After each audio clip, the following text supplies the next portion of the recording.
हमारे व्रज के एक महात्मा थे, बहुत ध्यान से सुनना सब लोग, इधर देखो, इधर देखो, बहुत ऊंची बात बताने जा रहे हैं। हमारे ब्रज के एक महात्मा थे,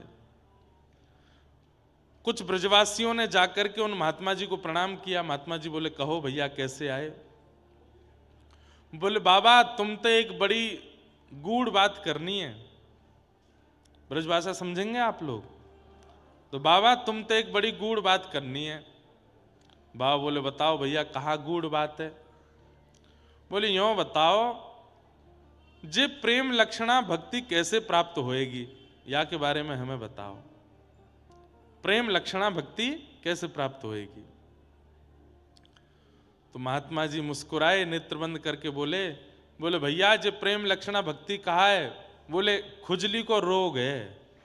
कहा है? ऊंची बात है, ध्यान से सुनना। कई बार संत जन, महात्मा जन क्या बोल जाते हैं, हम उनकी बात की गंभीरता को पहचान नहीं पाते। बोले, भैया जे प्रेम लक्षणा भक्ति जो है, कहा है जे खुजली को रोग है। तो सब ब्रजवासी जन बोलने लगे, बोले, बाबा हम तुमसे बात पूछ भी आए हैं कछु, आप हमसे मजाक कर रहे हो। बाबा बोले, मैं मजाक ना कर रहा हूं, मैं बहुत धैर्य चित्त से बोल रहा हूं और ये वास्तविकता में बोल रहा हूं। जो प्रेम लक्षणा भक्ति का है, बोले खुजली को रोग है। बोले, ऐसे कैसे? बोले, भैया ये खुजली को रोग कैसे होवे? बोले, जाकू है जाए वाकू पूरे दिन खुजावे में ही सुख मिले, पूरे दिन खुजाते ही रहेगो। प्रेम लक्षणा भक्ति को मतलब कहा है? बोले, पूरे दिन केवल और केवल और कुछ भाएगा ही नहीं। कृष्ण मन, कृष्ण धन, कृष्ण ही हमारो तन, आठों याम ऊधों में कृष्ण ही सो काम है। यादो हने बहनने मथनो पलेप, प्रेंखें खनार भरुदितो क्षणमार जनादऊ। पूरे दिन गोपियां केवल कृष्ण को ही याद करती रहती हैं, उन पर कोई काम नहीं है। उठते बैठते, चलते फिरते, सोते खाते पीते, हर स्थिति में केवल कृष्ण है, कृष्ण है, कृष्ण है। दूसरी बात, ये खुजली को रोग कैसो है? बोले, भैया जाको खुजली को रोग है जाना, बात दूरी बनाए के रखी हो। क्यों? अगर छुप गए तो तुमको भी है जाएगा। प्रेम लक्षणा भक्ति कैसी है? ये प्रवचन से नहीं आएगी, ये सुनावे से नहीं आवेगी, ये सुनवे से नहीं आवेगी। तो बोले, जाकू प्रेम लक्षण रोग लगो हो, वाक्य संस्पर्श से आवेगी, वाक्य संपर्क से आवेगी। ये इतनी आसान नहीं है। सोचो, महापुरुष क्या शब्द बोलते हैं और कैसे उसका संकेत कर देते हैं। अब कितने बड़े प्रश्न को, कितने गंभीर प्रश्न को कितनी आसानी से समझा दिया। जाकू प्रेम रोग लगो होगो, ठाकुर जी की प्रेम लक्षणा भक्ति लगी होगी, वाक्य संपर्क में जावे से प्रेम आवेगो। तो फिर ब्रजवासी, उनके तो नेत्र सजल हो गए, अरे बाबा आपने कैसी अच्छी बात कही। तब दूसरा ब्रजवासी बोलो, लेकिन बाबा कृष्ण प्रेम कोई महापुरुष को लगो है, ये हमको कैसे पता चले? इस भयावह कलयुग में जहां पाखंड का इतना पारावार हो चुका है, लोग बाग केवल अपने प्रचार के लिए प्रेम लक्षणा भक्ति का दिखावा कर देते हैं। हम कैसे पहचाने कि प्रेम लक्षणा भक्ति कोई में है कि नहीं?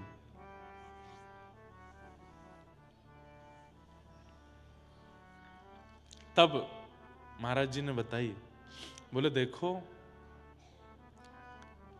प्रेम लक्षणा भक्ति या तो अलग ही दिख जाएगी, और अगर फिर भी लगे कि भाई कहीं पाखंड तो नहीं है, तो श्रीमद् भागवत में वर्णित, भक्तमाल में वर्णित, रामचरितमानस में वर्णित जो प्रेम लक्षण भक्त, उनके जो चरित्र हैं, उन चरित्रों का श्रवण करके और नेत्र बंद करके उन भक्तों का चिंतन करके उनके स्पर्श करने का प्रयास मन में करो। जैसे मीराबाई, अब भक्तिमती मीराबाई है, अब आजकल मीराबाई तो है नहीं, तो मीराबाई का चरित्र सुनो, और चरित्र सुन के नेत्र बंद करके अपने हृदय में ही मीराबाई को प्रकट कर लो, और प्रकट करके उनके चरण छूने का, उनके संस्पर्श में रहने का, उनके संपर्क में रहने का चिंतन करना प्रारंभ कर दो।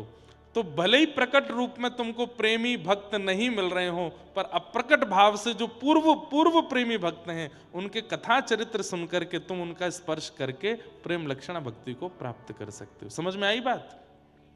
उसके संस्पर्श में रहने लगो, लेकिन नहीं मिल रहा हो तो पूर्व के जो प्रेमी भक्त हैं उनके चरित्र सुनो, उनके पद गाओ, उनका चिंतन करो, उससे प्रेम लक्षणा भक्ति चित्त में आ जाएगी, निश्चित आ जाएगी। और ये प्रेम लक्षणा भक्ति का संचार हो कहां से रहा है? वहीं से तो हो रहा है। सूरदास जी के चरित्र गाओ, मीराबाई के पद गाओ, तुलसीदास जी के पद गाओ, इन्हीं की कृपा से ही प्रेम आने लग जाएगा चित्त में, और ढूंढने की आवश्यकता नहीं है। तो यही परम धर्म है। ठाकुर जी के प्रति श्रद्धा होना धर्म है, ठाकुर जी के प्रति विश्वास होना धर्म है, ठाकुर जी के प्रति आस्था होना धर्म है, ठाकुर जी के प्रति समर्पण होना धर्म है, पर ठाकुर जी के प्रति प्रेम होना ये परम धर्म है। प्रेम, और प्रेम कहते किसको है? सब जानते हैं प्रेम किसको कहते हैं। 24 घंटा में से 1.5 घंटा आप ठाकुर जी के लिए निकालते हो, वो धर्म है। पर 24 घंटा में से 1.5 घंटा केवल संसार को देते हो, बाकी सब ठाकुर जी को देते हो, ये प्रेम है। कई लोग कहते हैं महाराज जी संतों के चेहरे पे इतना नूर क्यों होता है? ये संत जन कौन सी क्रीम लगाते हैं अपने मुंह पे? ये संत जन, वैष्णव जन और भगवत प्रेम कराने वाले सब भक्त जन, इनके मुखमंडल में इतना आकर्षण क्यों होता है? हम आकर्षित क्यों होते चले जाते हैं? देखो एक बात सुनिए, किसी के मुखमंडल को देख करके अगर उसका चिंतन बन रहा है तो वो भक्त नहीं है, पर किसी के रूप मुखमंडल को देख करके ठाकुर जी का चिंतन बन रहा है तो समझो वो भक्त है। आपके चित्त में हमारे पूज्य श्री मलुक पीठ वाले महाराज जी को आप देखो, उनका रूप देख करके जब आप उनसे दूर चले जाओगे तो राम जी की याद आएगी, राघव जी की याद आएगी, गौ माता की याद आएगी। हमारे गोरीलाल कुंज वाले महाराज जी को देखो, उनको देख करके श्री कुंज बिहारी लाल स्मृति में आते हैं। हमारे पूज्य प्रेमानंद जी महाराज को देखो, उनको देख के राधा वल्लभ जी की याद आती है, वृंदावन का स्मरण होता है, रज का स्मरण होता है, यमुना जी का स्मरण होता है। हमारे वृंदावन के अनेक ऐसे संत महापुरुष हैं, उनको देख करके ठाकुर जी की याद आती है, वो भक्त हैं। मीराबाई बहुत सुंदर थी, पर मीराबाई के चरित्र में आता है कि इतने हजारों लोग मीराबाई को देखने के लिए आते थे। जब मीराबाई का ब्याह हो गया तो मीराबाई के महल, जिस महल में वो रहती थी, उस महल के नीचे संतों की भीड़ लगी रहती थी। मेवाड़ में कभी संत जन आते ही नहीं थे, लेकिन मीराबाई के आने के बाद इतने संतों की भीड़ लग गई। तो भोजराज जिनसे विवाह हुआ, वो एक बार रूप बदल करके उन संतों के बीच में गए और पूछने लगे, मीरा को देख करके क्या लगता है?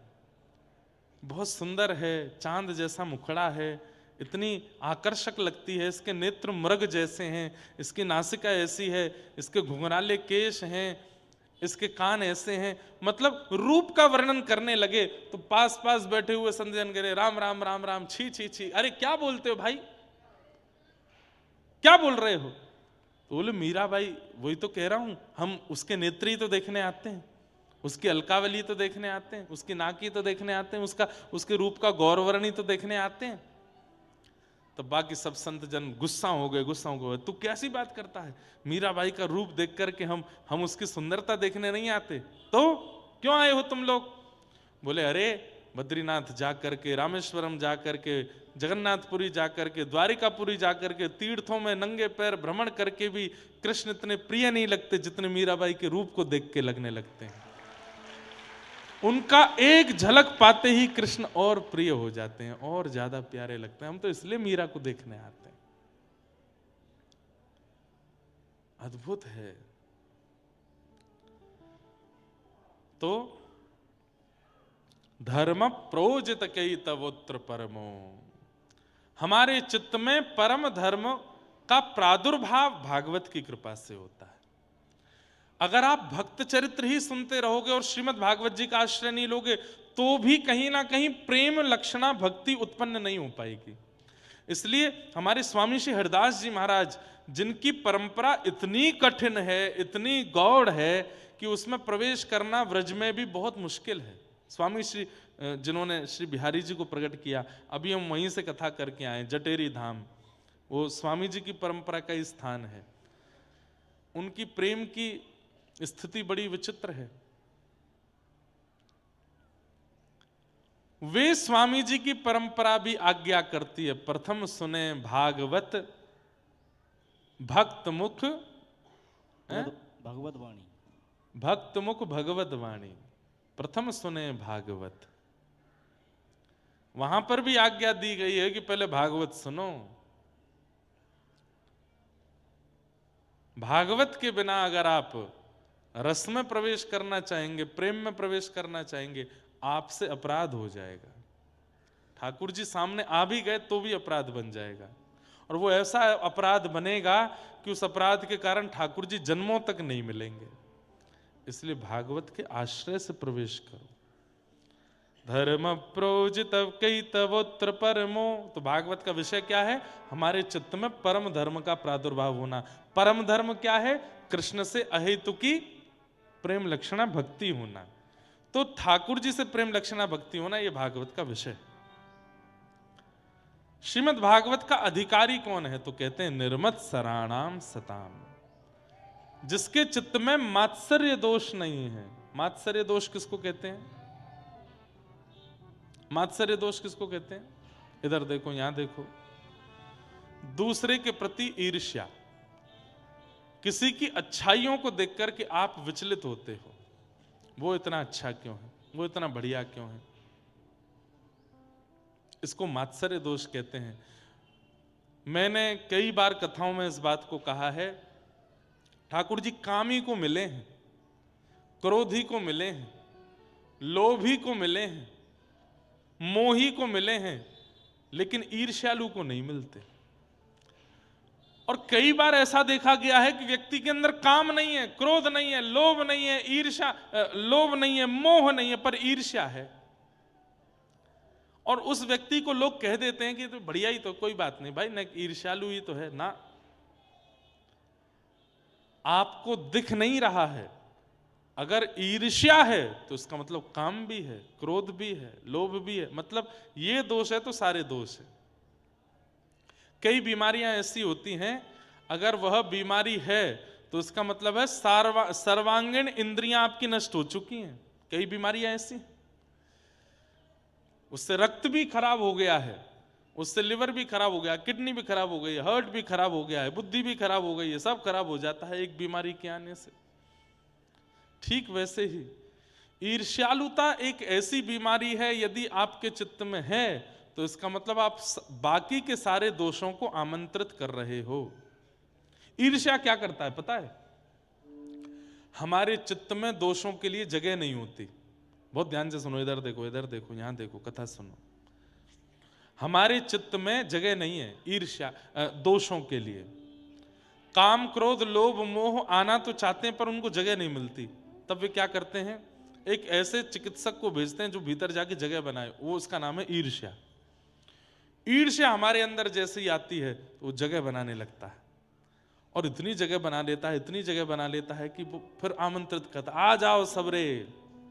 तो काम क्रोध लोभ मोह द्वेष अभिनिवेश अहंता ममता चिंता सब एक साथ आके चित्त में बैठ जाते हैं। ईर्ष्या को ही नहीं आने दिया तो इसका मतलब स्थान ही नहीं बन पाया, और स्थान नहीं बन पाएगा तो बाकी के दोष आ ही नहीं पाएंगे। लेकिन दुर्भाग्य की बात है, आज हर दूसरे व्यक्ति के अंदर ईर्ष्या है। आप स्वयं से पूछिए, स्वयं से पूछिए, और अभी मत पूछिए, बाद में पूछना कथा के बाद। ईर्ष्या है किसी से? है तो सही, सबको है। और वही ईर्ष्या दोषों को जन्म देती है। भगवान से प्रार्थना करना कभी ईर्ष्या चित्त में ना आवे। काम क्रोध लोभ मोह यदि चित्त में आ भी गए तो इनकी चिकित्सा हो जाएगी, पर ईर्ष्या आ गई तो उसकी चिकित्सा नहीं हो सकती, वो तो फिर आपका नाश करवा के ही जाएगी। और सबसे बड़ी बात है, ईर्ष्यालु व्यक्ति को ठाकुर जी की प्राप्ति नहीं होती। तो ऐसे ऐसे स्वभाव को हम लाएं क्यों जो भगवत मिलन में बाधा बने? किसी की उपलब्धियां देख करके, किसी के धन को देख करके, किसी के वैभव को देख करके, किसी की सुंदरता देख करके, किसी की प्रसन्नता देख करके आप ईर्ष्या में चले जा रहे हो, ये बहुत बड़ा दोष है। इससे बचने का प्रयास करो। मैं एक बात कहता हूं, श्रावण के दिनों में इस बार शंकर जी के ऊपर जल चढ़ाते हुए प्रार्थना करना, हे शंकर जी, हरि जी मोहे संत हृदय कर दीजो, हरि जी मोहे संत हृदय कर दीजो। हे नाथ, मुझे आप सरल बना दो, मेरे अंदर दया का संचार कर दीजिए, मेरे अंदर करुणा ले आइए नाथ, मेरे अंदर से ईर्ष्या को दूर कर दीजिए। हम ठाकुर जी से ये सब तो कभी मांगते नहीं, दुनिया भर के संसार मांगते रहते हैं। ठाकुर जी से मांगना है तो ये मांगो, ये हनुमान जी महाराज जैसे आप हो ना वैसे हमको बना दो, हे भोलेनाथ जैसे भोले आप हो वैसे हमको बना दो। अरे ठाकुर जी से याचना करो, हमको भोंदू बना दो, भोंदू, बिल्कुल भोंदू बना दो, सीधा बना दो हमको। हम बहुत बहुत चतुर हो गए नाथ, हमारे अंदर बहुत विकार हो गए, हमको सीधा कर दीजिए। ये क्यों नहीं मांगते हम ठाकुर जी से? बंधुओं, ज्ञानियों को ठाकुर जी मिलते हैं, विरक्तों को ठाकुर जी मिलते हैं, भक्तों को ठाकुर जी मिलते हैं, पर एक बात यह भी लिख लो, भोंदू को ठाकुर जी मिलते हैं। आपने उससे जाके कह दिया, बोले सूरज नहीं है, बोले तो ऊपर एक लालटेन लटका रखी है, तो मान जाए अच्छा लालटेन नहीं होगी। इतना भोंदू हो सकता है कोई? पर इतने भोंदू हो गए ना जिस दिन, उस दिन ठाकुर जी मिल जाएंगे। वाह, इतने सीधे हो भाई। अच्छा, कई परिवार के लोग मेरे को आकर के इस बात पर टोकते, महाराज जी आप कथा में कहते हो कि भोंदू बन जाओ, सीधे बन जाओ, सरल बन जाओ। आपको पता है कितना चालाक संसार है? हमारे बच्चे अगर स्मार्टनेस नहीं लाएंगे, हमारे बच्चे थोड़े क्लेवर नहीं होंगे, हमारे बच्चे थोड़े से अपने आप को इंप्रूव नहीं करेंगे, तो ये संसार उनके साथ खेलेगा, ये संसार उनको पागल बना देगा, संसार उनके साथ में दुर्व्यवहार करेगा। अरे जब व्यक्ति सरल चित्त हो जाता है ना, जब व्यक्ति सीधा हो जाता है, जब व्यक्ति भोंदू हो जाता है, बिल्कुल सीधा हो जाता है और संसार उससे खेल भी जाता है ना, तो फिर ठाकुर जी उसके साथ खेल कर जाते हैं। और ठाकुर जी जब खेल करते हैं तो फिर सारे खेल छोटे पड़ जाएंगे। घर में दो बालक हैं, एक बड़ा है एक छोटा है। मां को बाजार जाना है, बताओ कौन से बालक को संग लेके जाती है? क्यों? क्योंकि छोटा सीधा है। सीधा मतलब अब टेढ़ा भी हो तो भी छोटे को ही लेके जाती। क्यों? क्योंकि छोटा ज्यादा अभी जानता नहीं कुछ, भोला है ज्यादा। इतना बड़े और छोटे में अंतर किससे? कद से नहीं पता चलता बड़ा छोटा। बड़े छोटे का मतलब होता बड़ा कौन? जो विवेकी है, जो संभालना जानता है, जो चलना जानता है, जो रक्षा करना जानता है, जो व्यवस्थाएं करना जानता है, उसको मां छोड़ जाती है। लेकिन जो स्वयं से हिल के पानी भी नहीं पी पाता, उसको संग लेके जाती है बाजार। वो वाले बालक बनो, हमसे तो कुछ होता ही नहीं। तो ठाकुर जी फिर गोद में ही लिए डोलेंगे, बोले अरे भैया या तो कछु ना है पाए को, बोलो है सीधो है, आपसे कोई खेल ना जाए, इसकी पूरी जिम्मेवारी ठाकुर जी रखेंगे। और सुनिए, सीधों के साथ खेल हो भी जाता है, होता है, तो वो चिंतित नहीं होते। ठाकुर जी फिर उनके खिलाफ खेल खेलते हैं, उनके लिए खेल खेलते हैं।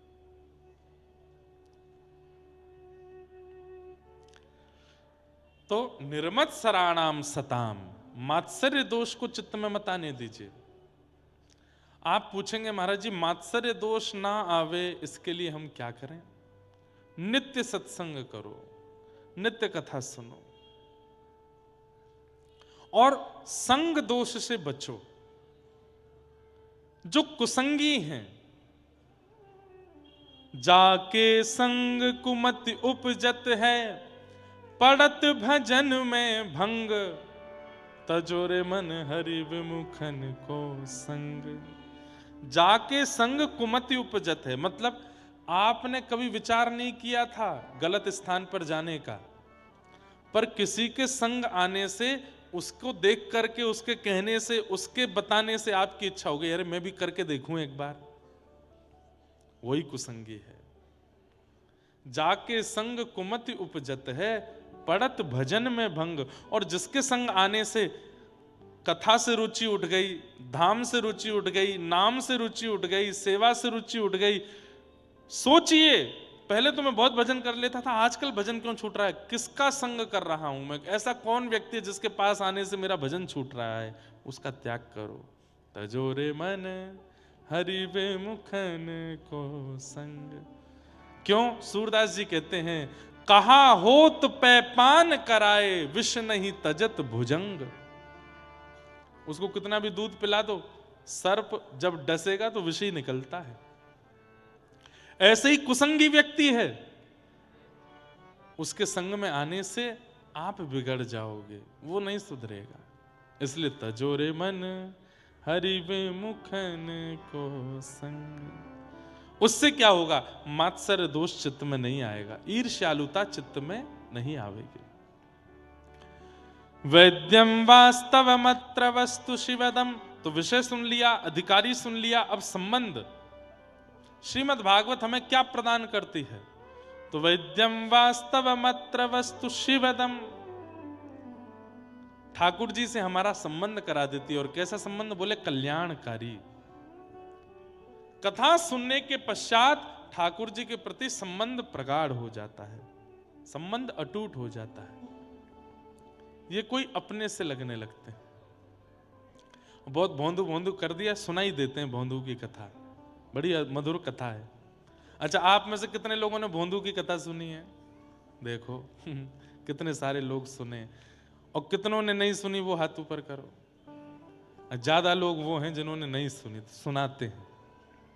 हमारे व्रजमंडल में रूप गोस्वामी पाद रहते थे, बिल्कुल सत्य घटना है।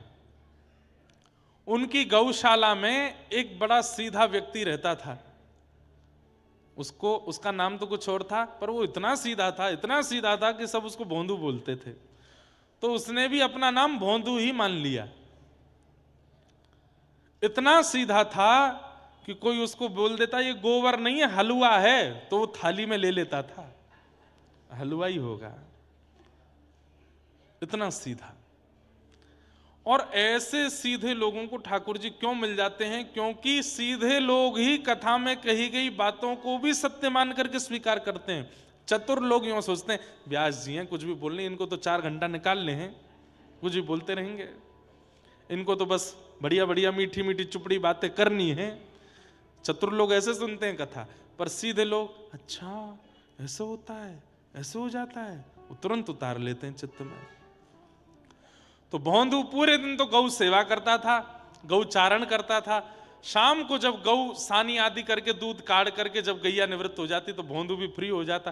तब रूप गोस्वामी जी का प्रवचन होता था, जीव गोस्वामी जी का, वहां बैठ करके सुनता था और उनके प्रवचन सुनता था।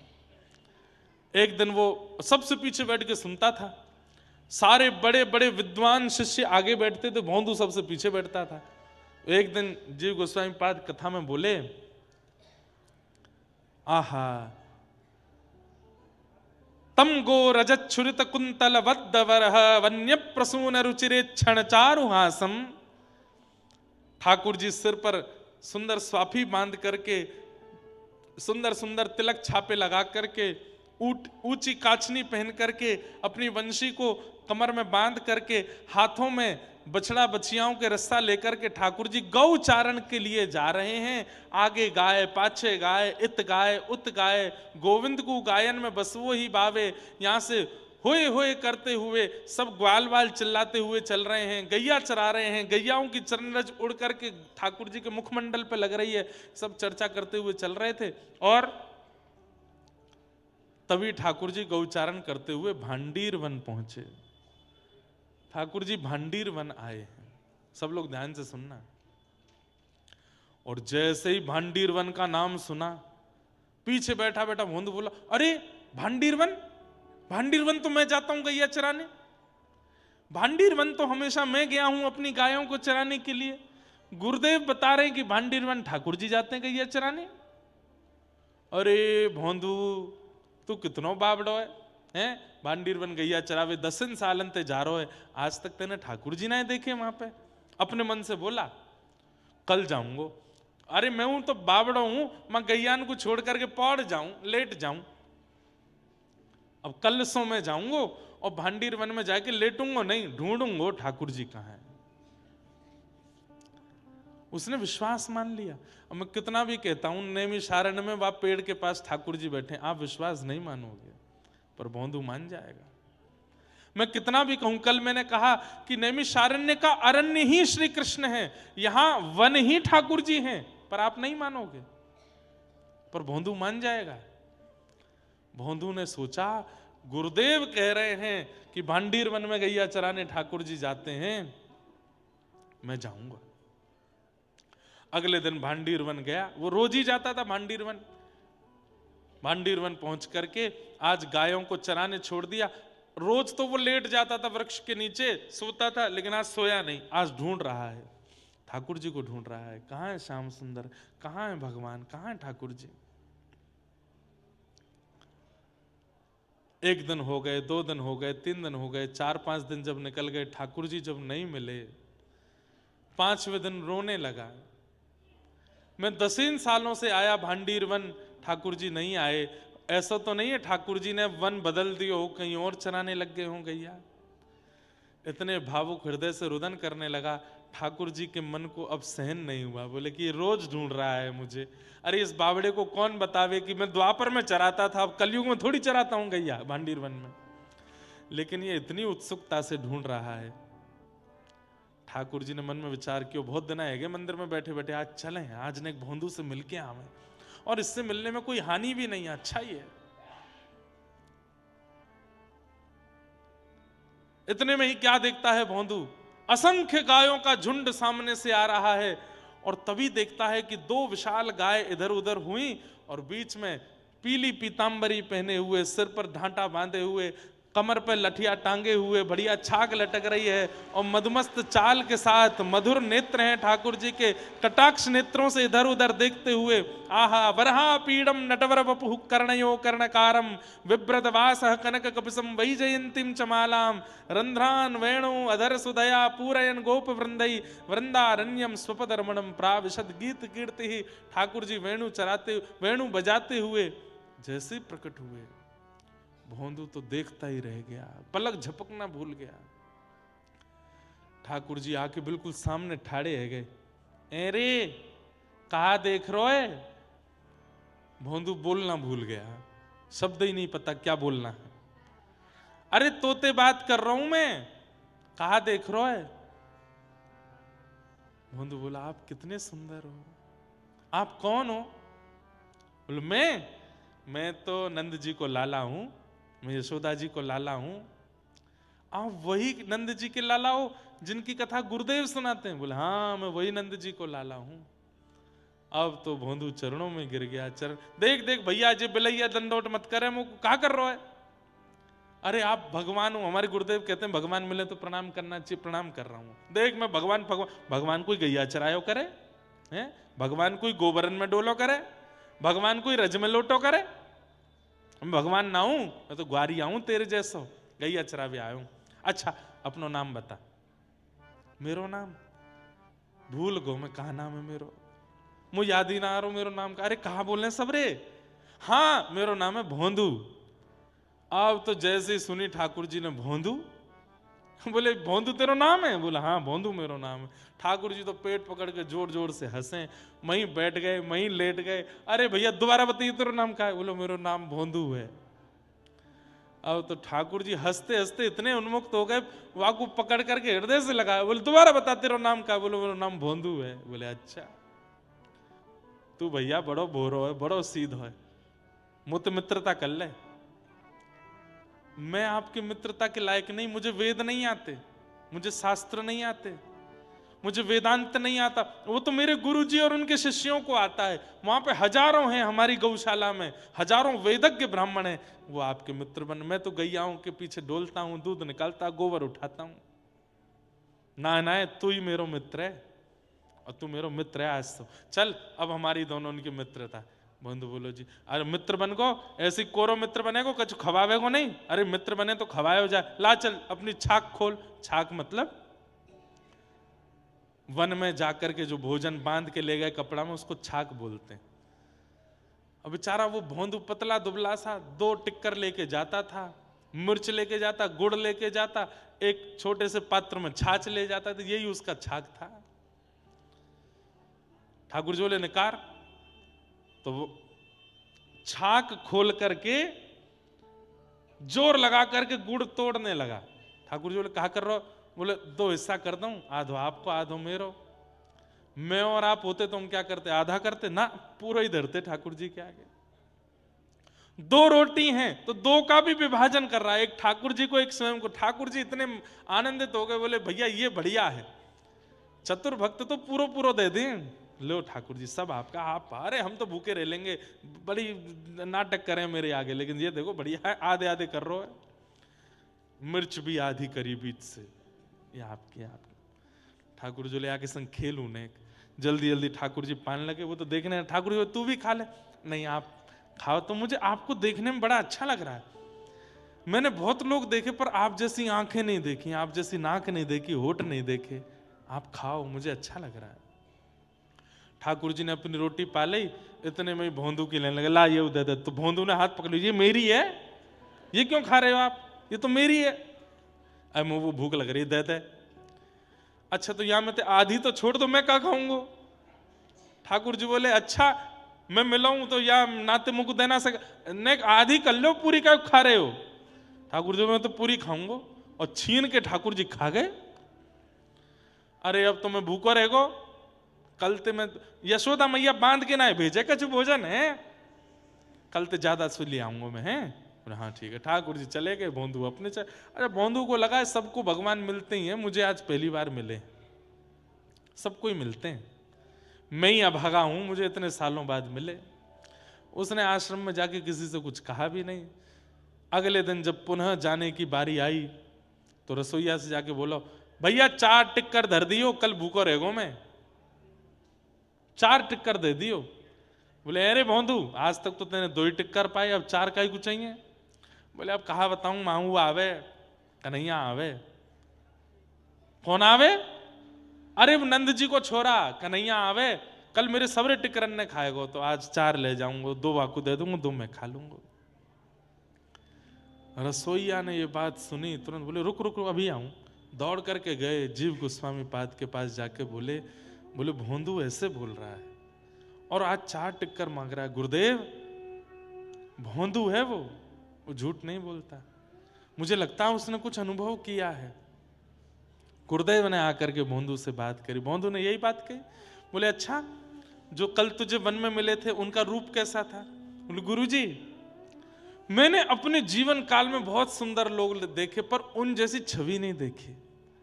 गुरुदेव वो जब बगल में बैठे ना, उनमें से चंदन की सुगंधी आ रही थी। उनके नेत्र, ये जो कोने का भाग है ना गुरुदेव, ये इतना गहरा था, इतना गहरा था, कान तक स्पर्श हो रहा था। उनके नेत्र अलग ही थे, मैं तो खो गया था। अरे मैं कहा बताऊं, कितनी देर तक पूछते रहे तेरा नाम क्या है, मैं भूल गया था कि मेरा नाम भोंदू है। उनको देख के मैं अपनी सुध भूल गया था। गुरुदेव आपने तो देखे ही होंगे गुरुजी, मैं ही अभागा हूं, मुझे कल दिखे। जीव गोस्वामी बोले वेद वेदांतों का पाठ करते करते जीवन निकल गया, घर छोड़ा, परिवार छोड़ा, आज तक ठाकुर जी नहीं दिखे।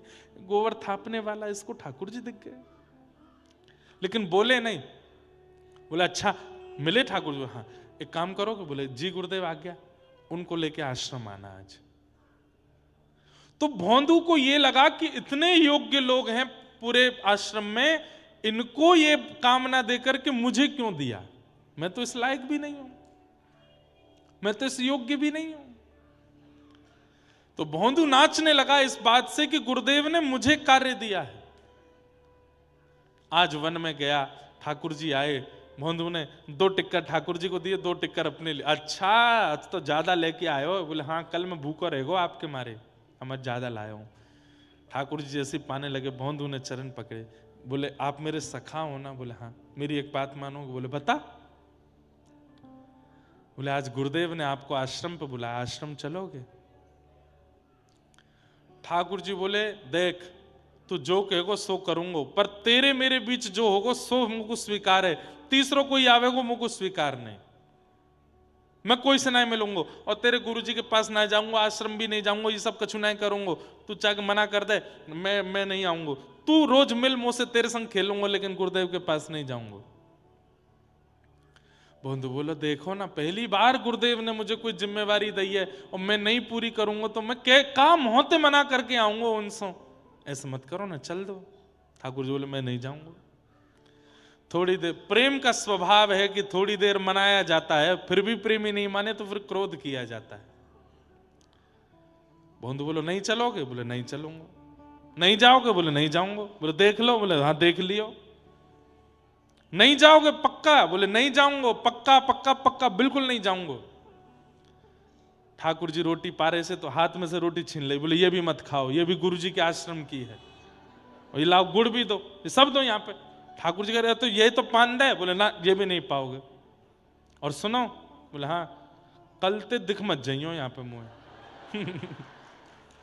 ये भांडीर वन है, मेरे गुरुदेव की गैया यहाँ चढ़ती हैं, कहीं तुम्हारी गैया मिल गई मोकू कल यहाँ तो तुम तो जाओगे नहीं, तुम पे तो अधिकार नहीं है मेरो, पर तुम्हारी गैया ने अपने गुरुदेव की गौशाला ले जाऊंगा मैं, कल तो मत दिखियो। ठाकुर जी बोले अच्छा ऐसे करेगा? बोले हाँ ऐसी ही बात है। और सुनो? बोले कहा मैं जा रहा हूं। कहाँ जा रहा हो? बोले चर गई मेरी गैया, मैं जा रहा हूं वापस, तुम्हारे पास बैठनो भी ना है मुझे। और सुनो? बोले हाँ, आम पाम 100 साल की कट्टी, कल सखा बने थे दोनों, आज मैंने सखत तोड़ दिया। इतना भोला है भोंदू। ठाकुर जी हंस भी रहे और नेत्रों में आंसू भी आ रहे। ए भोंदू, ए इधर आ, इधर दूर रहो, मत छियो मत मुंह को। देख कैसी मुंह में तो चंदन की सुगंधी आ रही है, मुंह तो दुर्गंध लग रही है। राम राम राम, मुंह तो दूर रहो, मुझसे मत मिलो। जैसे ही भोंदू जाने लगा, ठाकुर जी ने 3 बार आवाज लगाई, भोंदू सुन तो सही, लेकिन भोंदू नहीं बोलो। देख मैं 3 तक गिनती गिन रहा हूं, अगर तेने पीछे मुड़ के नहीं देखो तो मैं मान जाऊंगा कि तेने मुझसे मित्रता तोड़ दी। ठाकुर जी बोले 1, भोंदू नहीं देखा। ठाकुर जी बोले 2, भोंदू ने नहीं देखा। अब 3 ठाकुर जी नहीं बोल पा रहे कि कहीं मैंने बोल दिया और उसने नहीं देखा तो मित्रता टूट जाएगी, मैं तोड़ना नहीं चाहता। 3 ठाकुर जी नहीं बोल रहे हैं। भोंदू खड़े होकर के बिना पीछे देखे बोला 3 तो बोलो। ठाकुर जी नहीं बोले, दौड़ करके गए, जाकर के भोंदू की कमर से लिपट गए और बोले सुन, चल ले चल अपने गुरुदेव के पास, नहीं तोड़ूंगा तो सो मित्रता, चलूंगा तेरे संग। और जैसे एक छोटे बालक को पिता अपनी कमर पे ऐसे लटका लेता है कंधे पर, ऐसे भोंदू ठाकुर जी के दोनों चरण और यहाँ पे हाथ लटका करके गुरुदेव के आश्रम लाया। गुरुदेव तो देखते ही मूर्छित हो गए। होश में जब आए तब त्रिभंग लली श्याम सुंदर को देख करके बोले हे नाथ, जीवन निकल गया पर कभी आपके दर्शन नहीं हुए, आज प्रथम बार आपके दर्शन। ठाकुर जी बोले मैं आपको दर्शन देने नहीं आया हूं, तो आपसे आज्ञा लेने आया हूं। बोले क्या? आपके इस शिष्य को मैं सदा के लिए अपने साथ ले जा रहा हूं।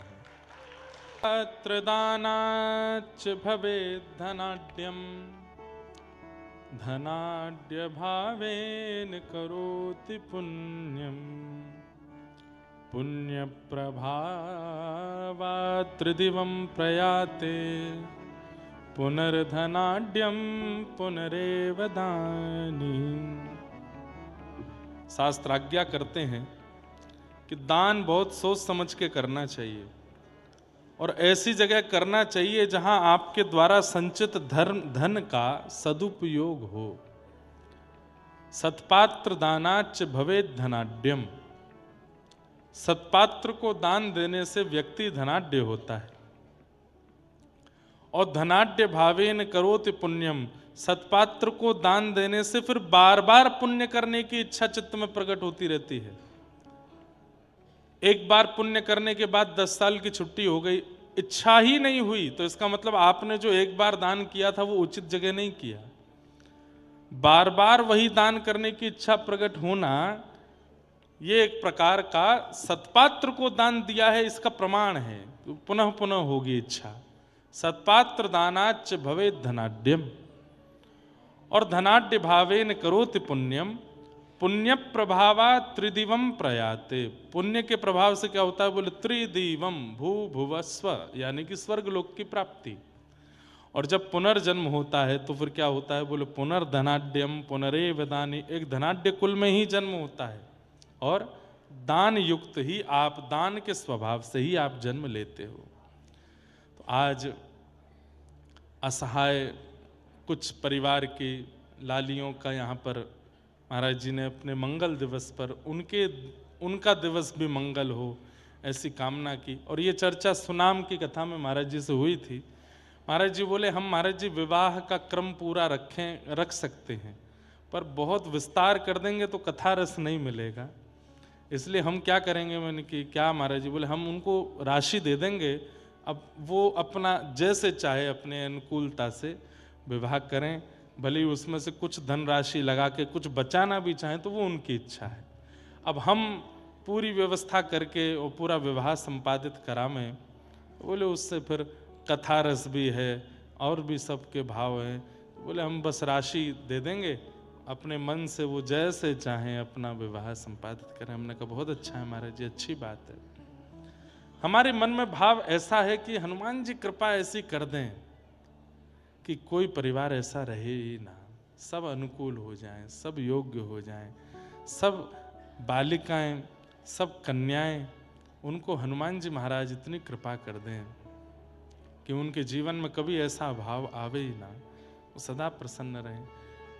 नाथ तू अनाथ को, कोई अनाथ है ही नहीं संसार में, सबके नाथ ठाकुर जी हैं। पर फिर भी ये संसार चक्र है भैया, ये तो चलता रहता है और इस संसार में सब प्रकार की क्रियाएं होती, लेकिन प्रार्थना हमको यही करनी चाहिए, हनुमान जी सबको इतना मंगल करो। तेरा मंगल मेरा मंगल सबका मंगल हो रे, हम सबका मंगल हो, ऐसी भावना रखते हैं। पूज्य महाराज जी को उनके पावन मधुर दिवस की बहुत बहुत शुभकामनाएं। वो ऐसे ही आनंद करते रहें। और 25 वर्ष पर कथा हम कर रहे हैं, 50 पे भी हम करेंगे। और हैं, हाँ नंदू जी महाराज करें, मैं भी आऊंगा।